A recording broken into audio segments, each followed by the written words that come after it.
Señor les bendiga, hermanos, en esta tarde. Bienvenidos a este culto. Después de tener este tiempo tan bonito, tan hermoso de alabanza, ¿verdad?, de adoración, donde hemos expresado nuestra gratitud y nuestro corazón lo hemos puesto en la presencia del Señor. Yo creo que ya estamos preparados para recibir la palabra en el día de hoy. Amén, hermanos. Vamos a orar un momentito, cierra tus ojos. Vamos a pedir que en esta tarde el Señor nos dirija en todo lo que vamos a hablar, todo lo que vamos a compartir, que el Señor nos hable y nos ministre a través de su preciosa palabra y que todos y cada uno de nosotros podamos salir de aquí renovados, fortalecidos, animados, sabiendo que todo eso lo encontramos en el Señor y en su bendita palabra. Gracias, Dios mío, por este privilegio que nos das en esta tarde de estar en este lugar alabando como hemos hecho tu nombre. Ahora pedimos, oh Dios, que todo lo que hablemos referente a tu palabra, tú lo respaldes, y que tu palabra nos ministre y nos hable, y nos preparemos lo mejor posible para servirte a ti en tu reino y en tu obra con eficacia. Ponemos este tiempo en tus benditas manos, en el nombre de Jesús. Amén y amén. Gloria a Dios. Quisiera leer 3 versículos solamente en esta tarde antes de hablar una serie de cosas referentes a todo lo que vamos a estar estudiando, Dios mediante, juntos el próximo mes. El primer versículo que quisiera compartir con ustedes se encuentra en el Evangelio según San Mateo. Evangelio según San Mateo, capítulo 22. Un grupo de personas llamadas los saduceos. No sé si saben quiénes eran estas personas, pero en la época de Jesús había, vamos a decir, 3 grupos principales que aparecen mucho en la Biblia: los escribas, los fariseos y los saduceos. Los escribas eran los que hacían las copias de la Biblia, no había fotocopiadoras, no había imprenta, y tenían que copiar letra a letra, palabra a palabra, los textos de la Biblia, puesto que un pergamino se deterioraba, se gastaba con el uso, y había que estar constantemente haciendo copias de la Biblia. Gracias a los escribas, pues la palabra de Dios podía estar en todas las sinagogas. No eran libros, eran rollos, eran pergaminos de piel de animal, y había muchísimas leyes, muchísimas normas para que la Biblia se escribiera exactamente tal y como se había escrito en un principio. Y ese era un trabajo muy arduo de los escribas, que hasta el día de hoy todavía existen algunas personas que se dedican a copiar letra a letra la Biblia. Solamente en los primeros 5 libros de la Biblia, lo que nosotros conocemos como el Pentateuco, que viene de la palabra 5, Humash, la Torá, la ley, hay 600.000 letras. El mismo número de letras que hombres salieron de Egipto cuando estaban en la esclavitud. Una letra por cada habitante del pueblo, de cada varón. 600.000 letras. Si quitáramos solamente una letra, automáticamente ese texto quedaría desautorizado, porque ya no dice lo que tiene que decir, ¿verdad? O si una letra se confunde con otra. Ese era el trabajo de los escribas. El de los fariseos era fundamentalmente explicar, enseñar la palabra de Dios al pueblo, que lamentablemente con el paso del tiempo ellos fueron añadiendo y añadiendo y añadiendo cosas que no tenían nada que ver con la Biblia, pero como tenían la autoridad y tenían el poder para enseñar la palabra de Dios en las sinagogas y en todas partes donde fueran, pues fueron añadiendo a las Sagradas Escrituras tradiciones, mandamientos de hombres y otras muchas cosas. Y luego estaban los saduceos. Los saduceos, digamos que eran los más escépticos de los 3 grupos. No creían, por ejemplo, en la resurrección. Ellos decían que no iba a haber resurrección. No creían, por ejemplo, en el tema de ángeles y todo esto que aparece en la Biblia, tanto en el Antiguo como en el Nuevo Testamento. Y como no creían en la resurrección, se le acercaron un día al Señor Jesucristo a hacerle unas preguntas referentes al tema de la resurrección. Saben que había una costumbre, que es que cuando un hombre se casaba con una mujer y no habían tenido hijos y el hombre moría, el pariente más cercano a esa mujer, podía ser el hermano del marido u otro pariente, tenía obligatoriamente, según la ley, que casarse con esa mujer, y el primer hijo, digamos que sería como si fuera del primer marido, para que no se perdiera la memoria del marido y todo el tema de herencias y todo esto. Como ellos, ya digo, no creían en la resurrección, vienen al Señor Jesucristo los saduceos y le hacen una pregunta referente a este tema. Señor le da una respuesta muy interesante, pero en el versículo 29 les dice, erráis ignorando las Escrituras y el poder de Dios. Mateo capítulo 22, versículo 29. Erráis, ignoráis las Escrituras.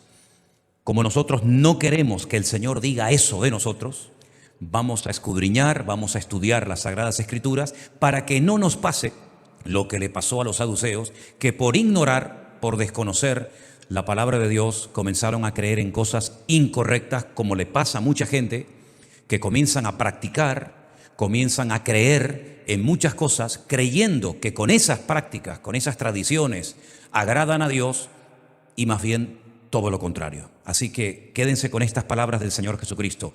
Erráis ignorando las Sagradas Escrituras y el poder de Dios. El precio que se paga por ignorar la Biblia es muy elevado.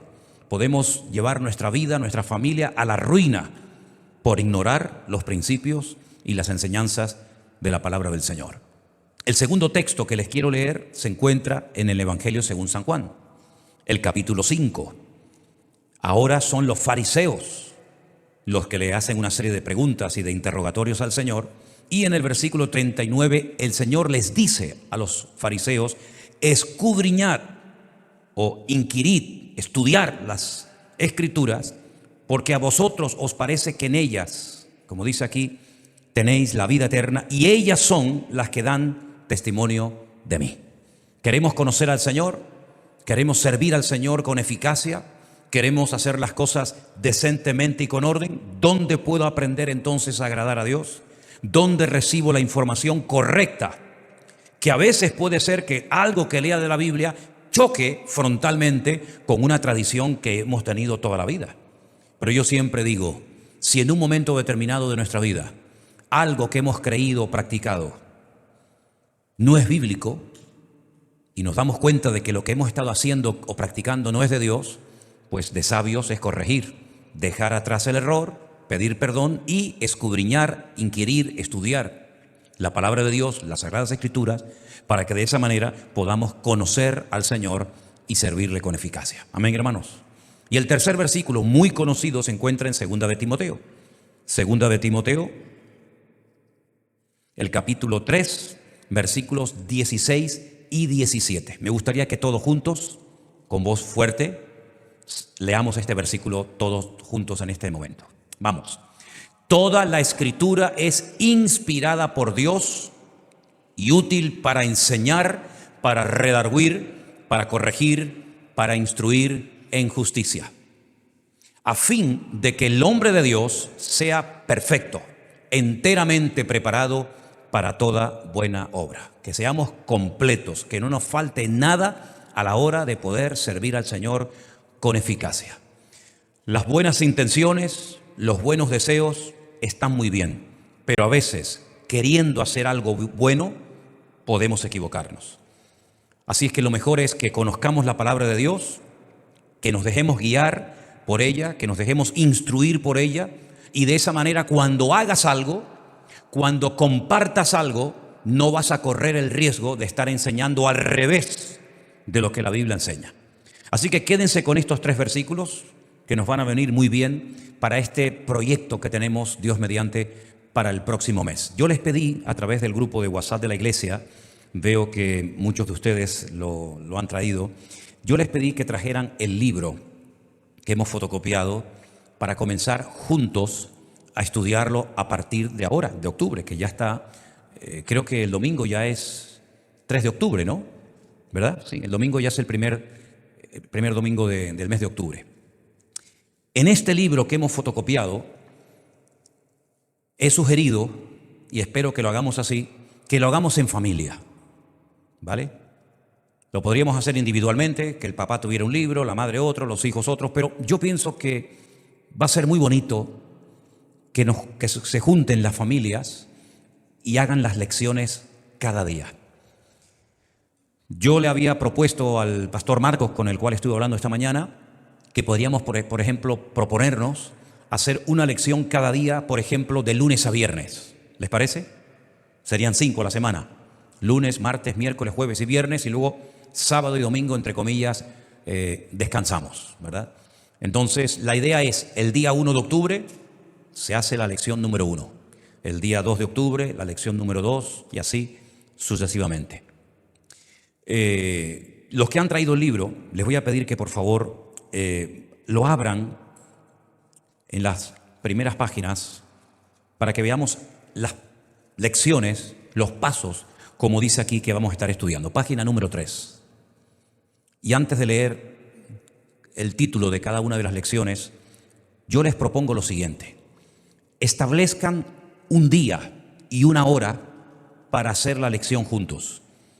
Creo que es mucho mejor decir, bueno, mira, todos los días a esta hora vamos a sentarnos y vamos a hacer juntos la lección.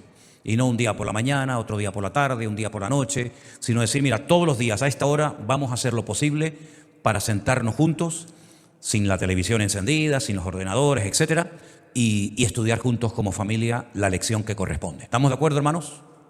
Antes y después, repito, antes y después de cada lección, oren. Oren juntos al Señor. Oren al principio para que el Señor les ayude a hacerla bien, para entender lo que van a estudiar, lo que tienen que escribir, los versículos que tienen que anotar, etcétera. Y al final de la clase, al final de la lección, vuelvan otra vez juntos a orar. ¿Qué quiere orar cada uno? El papá, la mamá, los hijos. Bueno, ya eso ya como ustedes vean. Pero oren antes y al finalizar cada clase. Al principio pidiendo al Señor sabiduría para hacer las cosas bien y al final para pedirle al Señor que podamos retener lo que hemos aprendido. Así que primero establezcan un día y una hora. Segundo, oren antes y después de la clase. Y después, mediten, hermanos. Piensen en todo lo que han leído. Piensen en todo lo que han escrito. No digan, bueno, ya terminamos. Venga, va, enciende la tele, vamos a ver una película. Tranquilos, sin prisa, por favor. Seamos disciplinados, no nos comportemos como niños caprichosos. Estamos estudiando lo más importante que se puede estudiar en esta vida, y es la palabra de Dios. Tenemos una gran ventaja. Nosotros los cristianos tenemos una ventaja maravillosa, y es que podemos tener toda la palabra de Dios en nuestro propio idioma. La Biblia se ha traducido ya a más de 3,000 y pico idiomas, pero todavía siguen habiendo lugares, pueblos, que no tienen toda la Biblia completa. A lo mejor tienen algunos libros traducidos, o parte del Antiguo Testamento, o parte del Nuevo Testamento, pero nosotros, gracias al Señor, hace siglos tenemos la palabra de Dios desde Génesis hasta el amén del último libro de la Biblia, que es el Apocalipsis. Ahí tenemos todo lo que Dios ha dicho, todo lo que Dios ha compartido con la humanidad y toda la información que necesitamos conocer, la tenemos ahí. Solamente hay que leerla, escudriñarla, estudiarla y aplicarla a nuestra vida. Así que una vez que ya hayan puesto el día y la hora a la que van a hacer la lección juntos, ¿verdad? Oren antes de comenzar. Señor, ayúdanos, danos sabiduría, que respondamos bien, que entendamos lo que estamos estudiando, que podamos retener y memorizar incluso muchos de los versículos que van a estar leyendo durante estos días, estos próximos meses. Y finalmente meditamos. Fíjate, hoy hemos hablado, mira, por ejemplo, la lección número 1, muy bonita, muy interesante. Jesús, el autor de la vida. Ahí van a leer ustedes, por ejemplo, en San Juan capítulo 1. Y yo no sé si se habrán dado cuenta, les doy solamente este pequeño dato. La Biblia empieza con la misma palabra, con la misma expresión con la que empieza el Evangelio según San Juan. ¿Saben cuál es esa palabra o esa expresión? En el principio. Bereshit, que es la palabra, ¿no?, que aparece. La misma palabra con la que iniciamos la lectura de la Biblia es la misma palabra con la que iniciamos la lectura del cuarto Evangelio, el Evangelio según San Juan.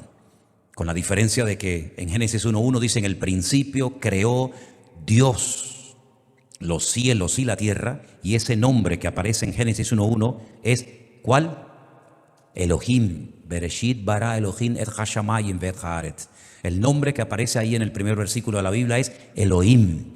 Y todo lo que en la Biblia termina en im, que es una letra muy pequeñita que se llama la letra yod, y una men sofit que se llama, siempre es masculino plural, ¿vale? Los masculinos plurales en la Biblia terminan en in, y los femeninos plural en la Biblia terminan en ot, ¿vale? Por lo tanto, cuando dice que en el principio creó Dios los cielos y la tierra, está utilizando el nombre plural de Dios. no es que haya varios dioses, ¿verdad? Sino que hace referencia a lo que vamos a estudiar en la lección número 1. En el principio era el Verbo, y el Verbo era Dios. Entonces vais a llegar a la conclusión de que el Señor Jesucristo también tomó parte activa en la creación, ¿verdad? No es que quedó excluido. Y más adelante, si seguís leyendo el capítulo 1 del Evangelio según San Juan, dice, y por Él, hablando de Cristo, ¿verdad? Y por Él fueron creadas todas las cosas. Entonces uno dice, entonces, ¿quién creó el universo? ¿Quién fue el que dijo, sea la luz, y fue la luz? ¿Dios o el Señor Jesucristo? Bueno, eso lo van a estudiar ustedes. No caigan en la tentación de comenzar a estudiar las clases y decir, pero esto yo ya lo sé, yo ya esto lo ya sabía. Es que el curso lo hemos preparado de tal manera que va de menos a más. Entonces no podemos poner las primeras lecciones muy profundas, muy elevadas, porque hay gente que está empezando, ¿verdad? Y tenemos que ir todos al mismo ritmo, al mismo paso. Pero no significa de que porque ya lo sepas, no es importante recordarlo o memorizarlo. La primera lección es muy importante. Jesús es el autor de la vida. Por eso Él dijo una vez, yo soy el camino, ¿qué más? La verdad y la vida. Y la palabra vida en nuestro idioma se puede escribir y se puede pronunciar tanto en singular como en plural. ¿Cuál es el singular de la palabra vida en español? Vidas, ¿no? ¿Vida o vidas? Vidas, ¿verdad? Sin embargo, en hebreo no existe la palabra vida en singular. Es hayim. Y todo lo que termina en in, ¿qué era? ¿Masculino? Plural. Muy bien, aprobados. Vidas. Porque hay vidas. Hay una vida presente, hay una vida futura, etcétera, etcétera. Cristo, el autor de la vida. Todos los versículos que vais a necesitar para la lección 1, para la 2, para la 3 y para todas, si ustedes van, por ejemplo, ahora conmigo en su libro a la página 21, por favor, los que lo tengan ahí a mano, busquen la página 21.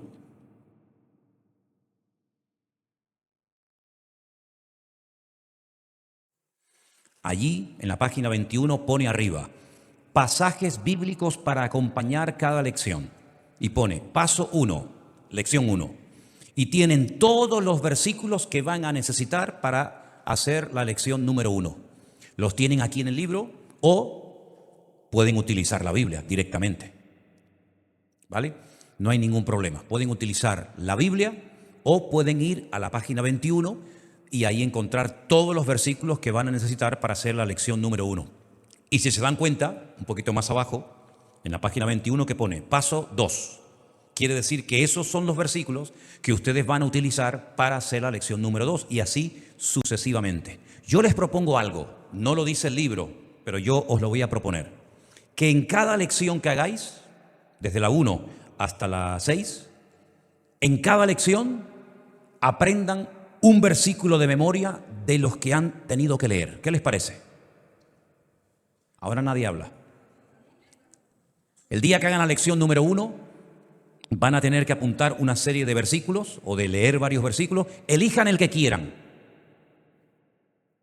y memoricen ese versículo. Cuando terminen las 6 lecciones, se habrán aprendido de memoria 6 versículos, que les va a venir muy bien. Alguien puede estar pensando, pero yo no tengo cabeza, ¿eh?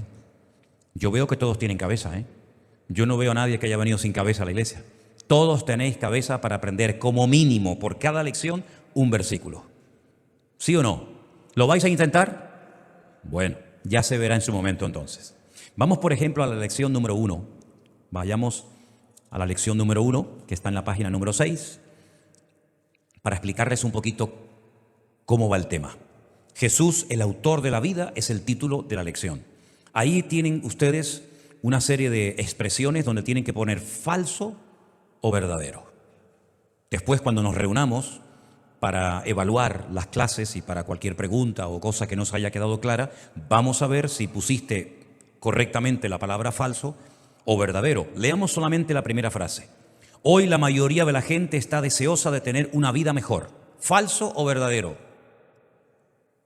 Bueno, ustedes sabrán. A continuación, una pequeña explicación o una pregunta: ¿quién es Jesús? Porque si yo les preguntara a ustedes en esta tarde, ¿quién es? ¿Quién fue Jesús? Lo primero que te viene a la mente, ¿qué sería? Dime una palabra, una expresión. ¿Quién fue Jesús? El Hijo de Dios. ¿Qué más? El Mesías, el Redentor, nuestro Salvador, nuestro Sanador. Muy bien. ¿Podrían demostrar lo que estáis diciendo con versículos de la Biblia? Demuéstrame dónde dice la Biblia que Jesús es nuestro Salvador. Demuéstrame dónde dice la Biblia que Jesús es nuestro Redentor. Es muy bueno decirlo, es muy bueno saberlo, pero mejor todavía es poder demostrarlo con la Biblia. Y eso es lo que lamentablemente muchos creyentes no saben. No, el Señor me salvó, el Señor es un bendito Salvador, Él es el Mesías, Él volverá otra vez, Él es el Rey, Él ha resucitado, Él murió en la cruz. Muy bien. Demuéstreme con 3 versículos de la Biblia su fe. Lo que usted dice que cree, demuéstrelo con su material, con su Biblia.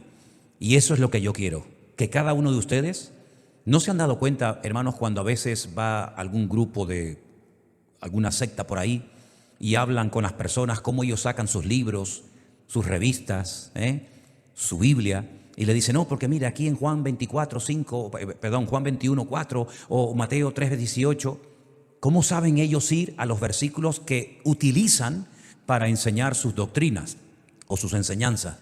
Eso es a lo que tenemos que aspirar y anhelar y apuntar todos y cada uno de nosotros, que usted pueda demostrar lo que acaban de decir. Usted dice: Jesús es mi Redentor. ¿Y qué significa ser Redentor? ¿De dónde viene esa palabra, Redentor? Si Él nos redimió, ¿de qué nos redimió? ¿Y para qué nos redimió? ¿Y por qué nos redimió a nosotros y no redimió, por ejemplo, a Satanás cuando pecó? Porque Satanás pecó antes del ser humano, pero no hizo nada para salvarlo, no hizo nada para restaurarlo. Y sin embargo nosotros pecamos y manda a su Hijo unigénito al mundo para que creamos en Él y tengamos como una segunda oportunidad. ¿Por qué lo hizo por mí y no lo hizo por el otro? Bueno, todo eso tiene una explicación y por eso, como leíamos al principio, escudriñar las Escrituras, porque ellas son las que dan testimonio de mí. Amén, hermanos. Jesús es el creador de la vida. Ahí tienen 3 versículos del Evangelio de Juan. Jesús es el camino a la vida.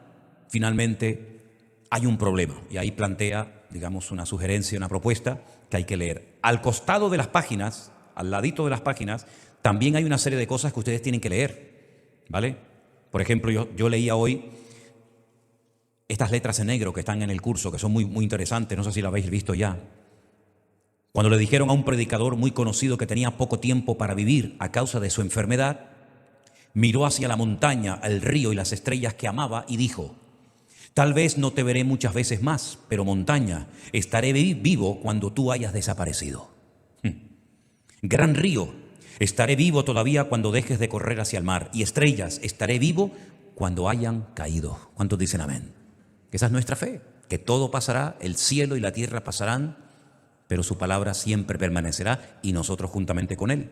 Jesús es el que nos da la vida y ahí en esa lección hay versículos. Todos, por favor, léanlos, ¿vale? Tengan su Biblia a mano o vayan a la página 21, como les acabo de indicar, y van a descubrir Jesús, el autor de la vida. Él es el que creó, Él es el que da vida.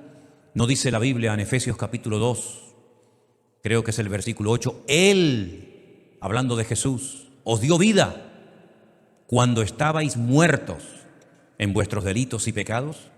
Es decir, que antes de conocer a Cristo, hay algunos que llevan muchos años con el Señor, otros llevan menos tiempo, pero todos hemos tenido la misma experiencia. Él nos dio vida, nos perdonó nuestros pecados y ese momento el Señor dice que nos dio vida cuando estábamos muertos. Quiere decir que antes de conocer a Cristo, delante de Dios estábamos muertos, pero caminábamos, hablábamos, viajábamos, hablábamos, cantábamos, bailábamos, íbamos por todas partes del mundo o por donde fuera. Pero el Señor dice: pero eso no es vida, estabais muertos. Vuestra vida empezó el día que nacisteis de nuevo. Amén. ¿Recuerdan ustedes cuando aceptaron al Señor? ¿Recuerdas ese día, esa fecha, ese lugar, esa experiencia? Ahí empezaste a vivir. Así que tu cumpleaños no es cuando tú naciste física o cronológicamente, sino tu cumpleaños espiritual es cuando tú conociste al Señor y Él, el autor de la vida, te dio vida perdonando todos y cada uno de tus pecados. Amén, hermanos. Mi padre nació el 18 de abril de 1925 y el 18 de abril de años más tarde aceptó al Señor Jesucristo un día como su Señor y Salvador personal. Así que él celebraba su cumpleaños físico y su cumpleaños también espiritual, porque el mismo día que nació, el mismo día aceptó a Cristo como su Señor y Salvador personal. Pero eso no nos ha pasado a muchos de nosotros. No sé si hay alguien aquí que puede decir que el mismo día que naciste, el mismo día conociste al Señor. La lección número 2 es muy importante. Habla de un animal que se usa para hablar, hacer una comparación de lo que Cristo hizo. Jesús, el Cordero de Dios. ¿Por qué se le llama a Jesús el Cordero de Dios? ¿Quién dijo esas palabras? ¿Se acuerdan? Este es el Cordero de Dios. Juan, ¿qué es Juan? El Bautista. Juan el Bautista dijo: he aquí el Cordero de Dios que quita el pecado del mundo. Pero ¿no se le llama a Jesús también el león de la tribu de Judá? Entonces, ¿en qué quedamos? ¿Es un cordero o es un león? ¿Por qué se utilizan a estos dos animales para hablar de Cristo? Bueno, esto no es nada nuevo. Ustedes cuando, por ejemplo, lean la bendición, las palabras finales de Jacob a sus hijos, a varios de sus hijos los compara con animales. A varios de sus hijos le dice: tú eres como un león, tú eres como una serpiente, tú eres como un burro, ¿verdad? O un asno. A veces se hace ese paralelismo, esa comparación entre un animal y una persona. Pero a Jesús se le emplean siempre, se utilizan dos animales, un cordero y un león. Y esta lección se llama Jesús es el Cordero de Dios. ¿Por qué los corderos eran los animales que mayoritariamente se utilizaban a la hora de presentarlos en sacrificio en un altar al Señor? ¿Han visto alguna vez la muerte de un cerdo? Cuando se va a matar a un cerdo, ¿lo han visto? ¿Qué amable se pone? ¿Visto lo amable que se pone? Se pone cariñoso, mueve el rabito así como los perros, ¿sí o no? Nada que ver. Cuando vas a matar un cerdo, yo creo que se lo huele y es increíble la fuerza y cómo se pone ese animal. Pero ¿has visto degollar, has visto morir a un cordero? ¿Cómo pone el cuello? Y muere en silencio, sin hacer ruidos. Qué cosa tan tremenda, ¿verdad? Dice: como cordero fue llevado al matadero y no abrió su boca. Qué interesante, ¿no? No se fue quejando, sino en silencio fue a la cruz, mudo como ese cordero, ¿verdad?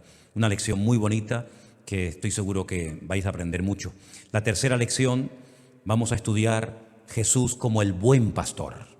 Y vais a poder entender lo que es un buen pastor y un mal pastor. David se inspiró en la figura de un pastor de ovejas para comparar a nuestro Dios con un pastor. La palabra pastor en hebreo es roé, o roé, que no pronuncian la R. Y roé, o roí, viene de roé, que significa el que mira, el que observa. Es decir, que se podía haber traducido el Salmo 23:1, el Señor es mi pastor, se podía haber traducido perfectamente, el Señor es el que me observa, el Señor es el que me mira. Porque el pastor de ovejas siempre está oteando el horizonte, vigilando, cuidando de que ningún lobo, ningún animal venga a hacer daño a su rebaño. La Biblia nos dice que David en varias ocasiones peleó contra osos. ¿Hay alguien aquí que ha peleado alguna vez contra algún oso? ¿No? ¡Qué cobardes! ¿No? ¿O contra un león? ¿Nadie ha peleado contra un león? Nunca. ¿Y por qué? ¿Os da miedo? Es que no hay, dicen algunos, ¿no? Pues David peleó con leones y con osos para salvar a una oveja. ¿Qué más da que se la lleve? No, porque si el león se acostumbra a ir a ese rebaño, a robar y a comer ovejas, mañana va a volver otra vez. Y mañana va a volver otra vez, porque sabe que ahí tiene comida. Entonces lo que hay es que impedirle que el león se acostumbre, que el oso se acostumbre a ir a tomar lo que no le pertenece, ¿verdad? Entonces vamos a ver cómo el Señor es nuestro buen pastor, que defiende a las ovejas, pero todo pastor llevaba una vara y un cayado, ¿verdad? David también aparte iba bien armado porque llevaba una honda, ¿verdad? Con esa honda que sale con una velocidad tremenda, fue capaz de espantar a muchos enemigos, incluso derrotar al gigante Goliat. Entonces tenemos el mejor pastor del mundo, que es nuestro Señor Jesucristo. Amén, hermanos. El que nos cuida, el que nos bendice, el que sabe lo que necesitamos, en fin, cómo nos cuida, porque un pastor es un médico, un pastor es como una especie de padre, el pastor es el que se juega la vida por las ovejas. ¿Y no han pensado nunca por qué el Señor nos compara con las ovejas? ¿Por qué no dijo, sois como tigres o sois como leones, ¿no? Con ovejas, porque es el animal más torpe de todos los que existen. No tiene buen olfato, no tiene buen oído, no tiene buena vista. Cuando tiene lana se cae en el agua y se ahoga del peso de la lana, no sabe nadar. No tiene sentido de la orientación, se pierde, es incapaz de volver al redil por sí misma. No es como un perro, como una paloma, ¿verdad?, que sabe buscar el camino. La oveja se pierde y como no vayas a buscarla, se muere. Es torpe. Depende del hombre. La oveja no dice, bueno, me voy por la mañana y vengo por la tarde. Me voy a dar una vuelta, voy a comer, saludo a mis amigas las ovejas por ahí y a la tarde vengo. La oveja no, la oveja depende totalmente del pastor. Y el pastor tiene que guiarla, saber por dónde la lleva, por dónde no la lleva, dónde están los buenos pastos, dónde hay peligro, dónde hay agua. Así es nuestro Señor Jesucristo. Por eso muchas veces cuando veo cristianos que se preocupan por su vida, digo, esta persona todavía no se ha dado cuenta de lo que significa tener a Jesús como el buen pastor. Porque la oveja se levanta por la mañana y no dice, ¿y dónde voy a comer hoy? ¿Y si me ataca un lobo? ¿Cómo me defiendo?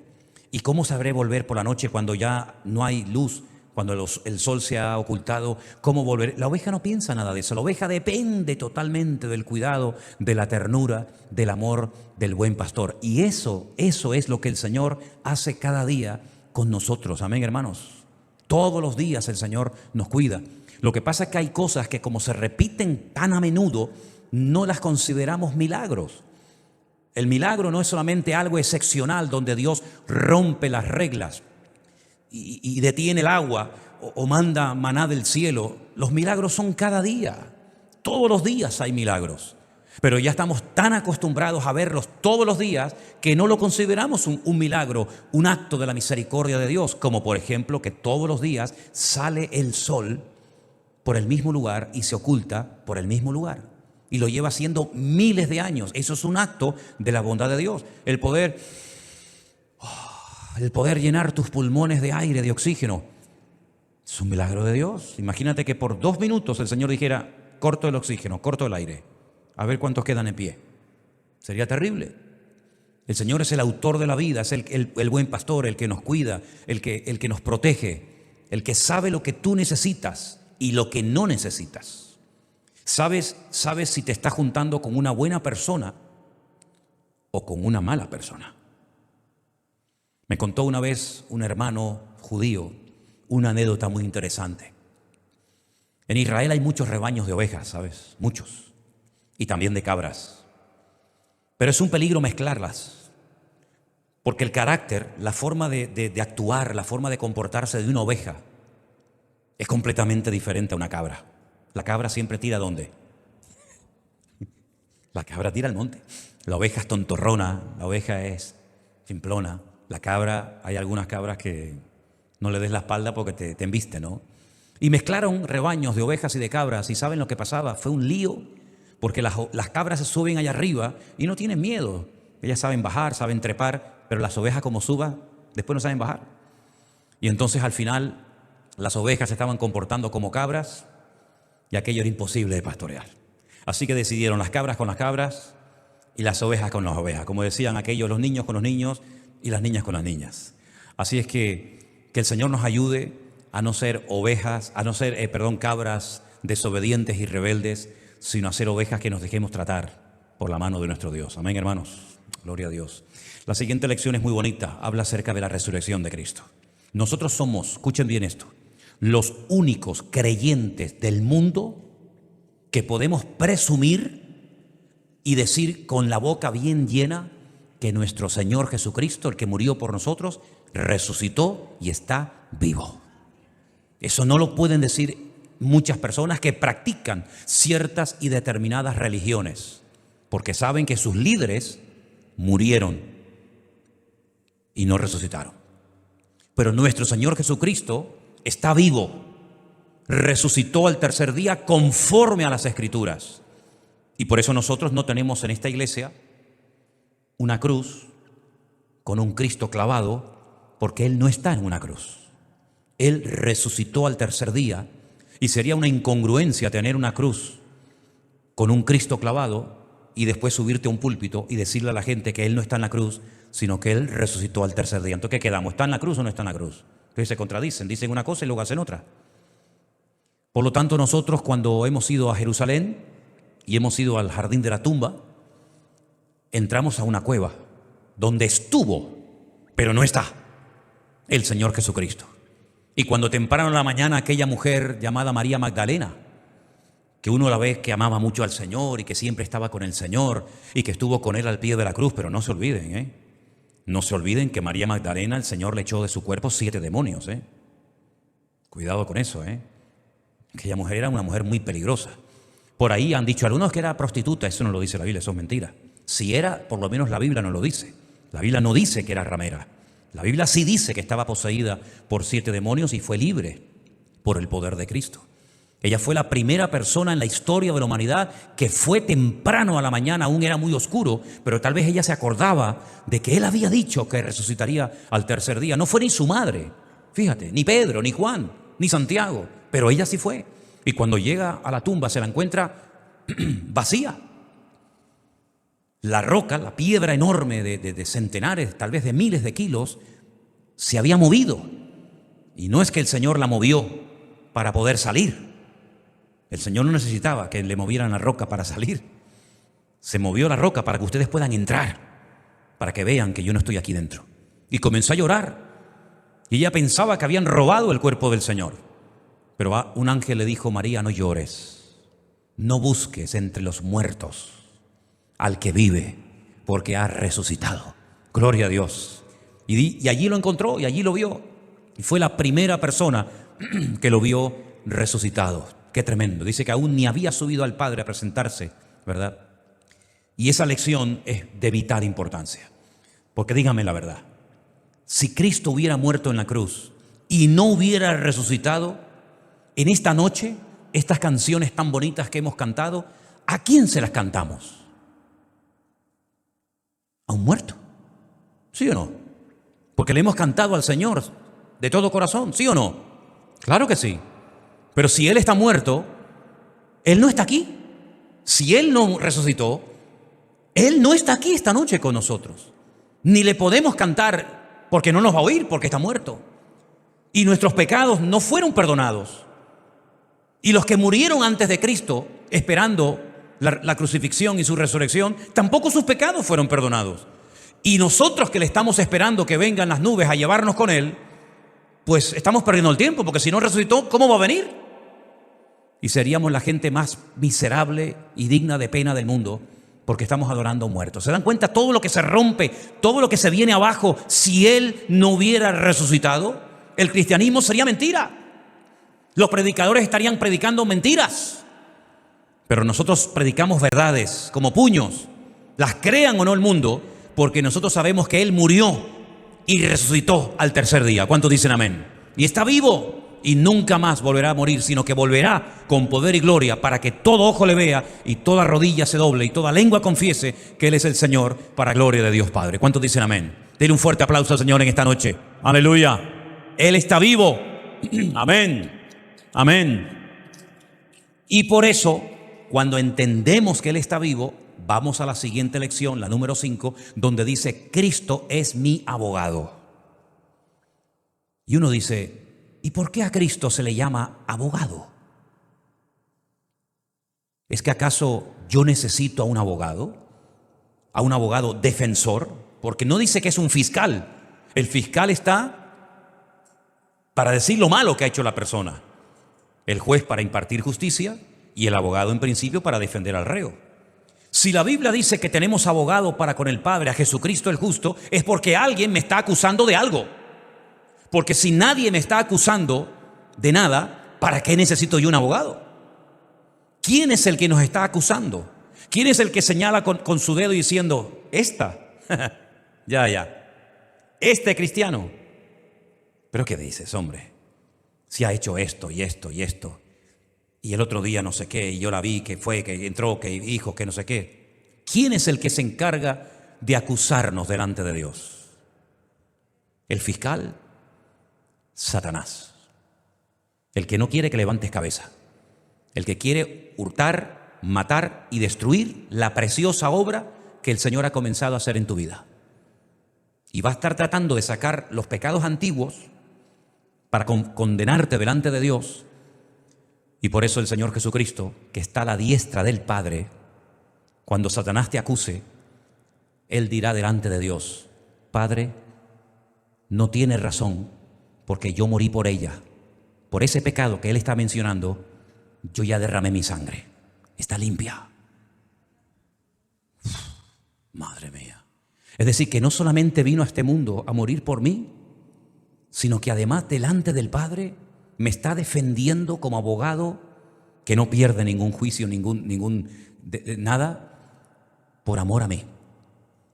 Ahora podemos entender cuando el apóstol Pablo le escribe esa profunda y extraordinaria carta a los creyentes de Roma y empieza en ese capítulo 8, que es una joya, es una maravilla ese capítulo 8, diciendo: ninguna condenación hay para los que están en Cristo Jesús, Señor nuestro.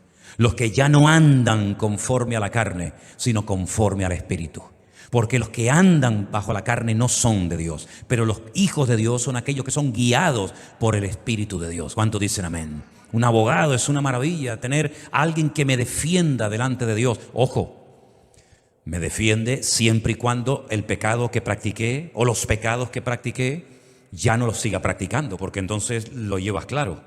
Porque entonces en vez de defenderte, lo que te va a decir: no te puedo defender, porque la paga del pecado es la muerte. Y como sigas tonteando, yo no te voy a poder defender, ¿vale? Y la última lección es Cristo como Rey. ¿Os dais cuenta que cuando Él nació, que era un niño pequeño, vinieron de lejanas tierras unos magos, que no reyes, unos magos, y llegaron a un pueblecito pequeño llamado Belén, Betlehem, la casa del pan? Y yo he estado en Belén varias veces. Y cuando uno entra a Belén, uno observa una cosa muy rara. Y es una montaña que parece que la partieron por la mitad. Y es así, es verdad. El rey Herodes, uno de los Herodes que menciona en la Biblia, porque hay varios, mandó a que cortaran una montaña, se llama el Herodión, y aplanaran la montaña y le construyeran un palacio. Tenía un montón de palacios. En Masada tenía otro, en Jerusalén tenía otro, en Cesarea la Marítima tenía otro, pero él vivía mucho tiempo en Belén, allí en el Herodión, donde dicen que está también enterrado. Vete tú a saber. Y cuando llegan al palacio del rey Herodes, que era el rey que los romanos habían puesto en Israel, un títere, aquellos magos de Oriente, que no sabemos si eran 3, 4, 8, 10, 5 o 20, no lo sabemos. Eso de 3 viene de la tradición, ¿no? Los 3 continentes: África, Europa y Oceanía. Por eso uno era de color, representando a África, pero no dice la Biblia cuántos eran. Dice que llegan al palacio del rey Herodes y le dicen: ¿dónde está el rey de los judíos? Porque venimos a adorarle. Imagínense preguntarle estos hombres al rey: ¿dónde está el rey de los judíos que venimos para adorarle? Se habrá quedado petrificado diciendo: pero ¿cómo que habéis venido a adorar un rey? Yo soy el rey de los judíos. Pero ellos sabían que ese no era el rey que ellos habían venido a adorar.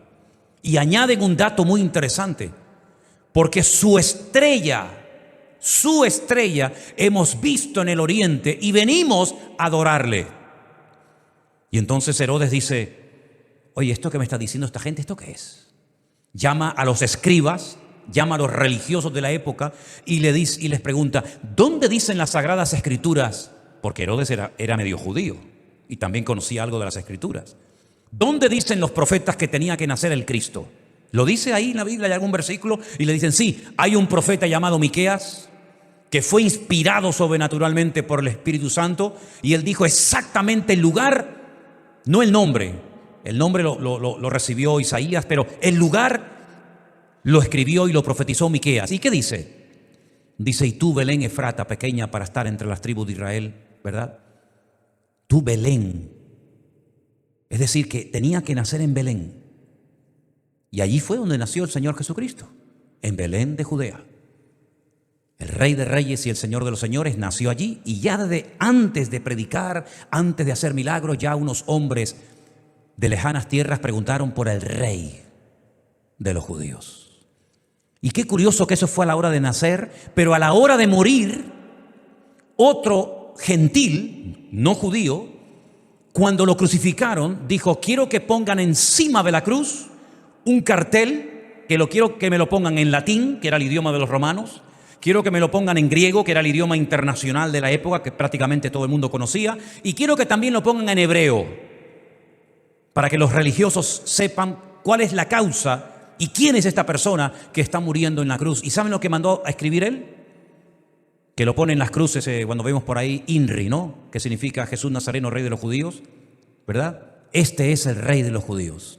Es decir, que cuando nace lo tratan como un rey, lo adoran, y cuando muere le ponen un cartel sobre la cabeza, sobre la cruz, que pone: este es el Rey de los Judíos. Pero la realidad es que nunca reinó en este mundo, porque Él no vino en su primera venida a reinar. Él vino a morir, a sufrir, a cumplir las Escrituras, a morir como un cordero. Pero ¿saben una cosa? Jesucristo, aquel que nació en Belén de Judea, aquel que resucitó en Jerusalén al tercer día, la Biblia dice que volverá otra vez a este mundo. ¿Qué te parece? Alguien puede decir: pero es que yo no lo creo. Es que da igual si lo crees o no, da exactamente igual. ¿Qué crees? ¿Que la historia va a cambiar, la Biblia se va a cumplir o no por lo que tú creas? Hay millones de personas que no creen en esto, pero hay millones de personas que sí creemos esto. Hay 150 versículos en el Nuevo Testamento que profetizan la segunda venida de Cristo como Rey a este mundo. Pablo habló 50 veces de la segunda venida de Cristo. Y si estudiamos solamente lo que llamamos el Antiguo Testamento, hay más material, hay más mensajes, más enseñanza para estudiar la segunda venida de Cristo que la primera. ¿Qué te parece? Antes dije 150 versículos, perdón, me equivoqué. 300 versículos hablan de la segunda venida de Cristo en el Nuevo Testamento. Casi a uno por día. Es decir, que el acontecimiento más grande de la historia de la humanidad no fue simplemente su muerte, su nacimiento, muerte y resurrección, sino su segunda venida. Será un hecho que cambiará el rumbo de la historia. Imagínate, ¿te imaginas por un momento? Estamos viviendo todavía las secuelas de algo que afectó a todo el mundo, como fue el COVID, que nos metieron en nuestras casas durante meses sin poder salir. Y miraba la televisión y veía ciudades como Nueva York, París y muchas ciudades del mundo vacías. Y fue un impacto impresionante. Bueno, pues habrá un acontecimiento aún más impactante que eso. Y será cuando Él venga en las nubes y pondrá sus pies sobre el monte de los olivos, y ese monte se partirá, y allí Él será el Rey de Reyes y el Señor de los Señores para todas las naciones de la tierra. Y algunos decían: Él no va a venir nunca, nunca se va a cumplir su primera venida, nunca va a nacer en Belén de Judea, es imposible que nazca. Y mira cómo se cumplió todo al pie de la letra. La gente puede cuestionar que Él era el Hijo de Dios, y lo puedo entender, pero ninguna persona con dos dedos de frente tendría que ser un auténtico ignorante, una persona que diga que Jesucristo como persona, como personaje histórico, no existió. Eso no lo dice ni el más torpe, ni el más bruto del mundo se le ocurriría decir, ni en público ni en privado, que Jesucristo no existió. Porque hay tanta literatura, hay tanto material, hay tanta evidencia histórica de que un día hubo una persona en este mundo llamado Jesucristo que es imposible negar su existencia. Hay más evidencia para creer en Jesucristo que para creer en Platón, o en Aristóteles, o en Sócrates, o en cualquier otro personaje de la historia. Es incuestionable que Él nació y murió en ese país llamado Israel. Todo se cumplió al pie de la letra. Pues todo eso es la evidencia de que el Señor Jesucristo no era un falsante, no era un falso Mesías, no era un mentiroso, sino que era quien dijo que era: el Cordero de Dios, el buen pastor, el abogado y el Rey de Reyes y Señor de los Señores. Y la Biblia nos da libros enteros para saber no cuándo, pero qué va a ocurrir antes de su venida. Y hablando con el pastor Marcos, y ya lo digo aquí para todos, me hacía notar, no en esta primera parte del curso, habrá un momento a lo largo de estos cursos que se va a tocar la segunda venida de Cristo. Y ese día nos vamos a juntar todos. No sé si aquí, en el puerto, por Zoom, no lo sé. Pero ese día nos vamos a juntar todos porque hay algunas cosas de este curso que no se cuentan, que no se dicen en cuanto a la segunda venida de Cristo. Y yo quiero darles una explicación más amplia y que escuchen además otras cosas referentes a este tema.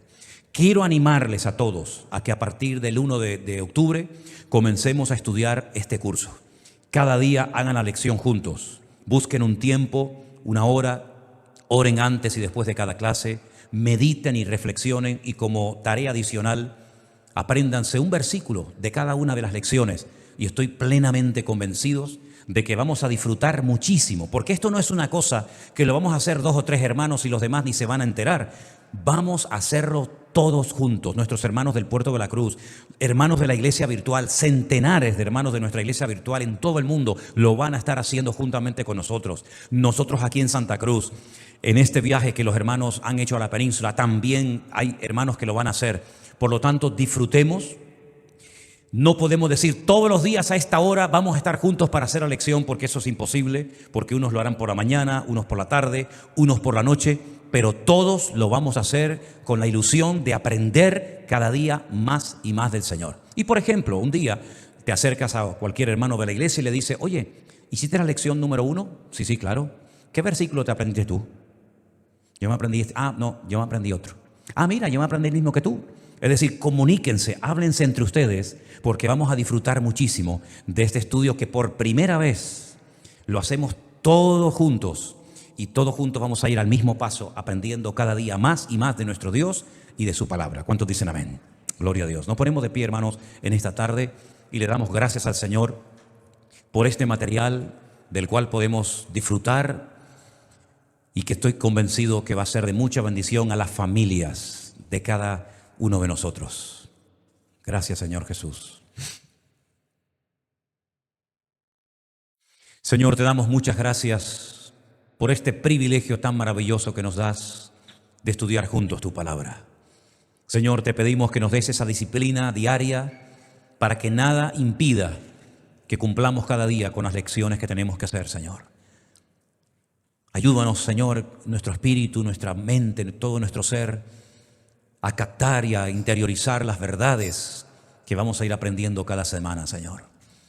Bendice este tiempo de estudio y que en todos los hogares, en todas las familias donde nos juntemos para estudiar tu palabra, que haya una bendición especial, una presencia tuya, de tal manera que disfrutemos todos como pueblo de Dios que somos de estas lecciones que tú has puesto en nuestras manos para conocerte y servirte mejor. Gracias, Señor, por todo en el nombre de tu amado Hijo Jesús. Amén y amén. Gloria al Señor.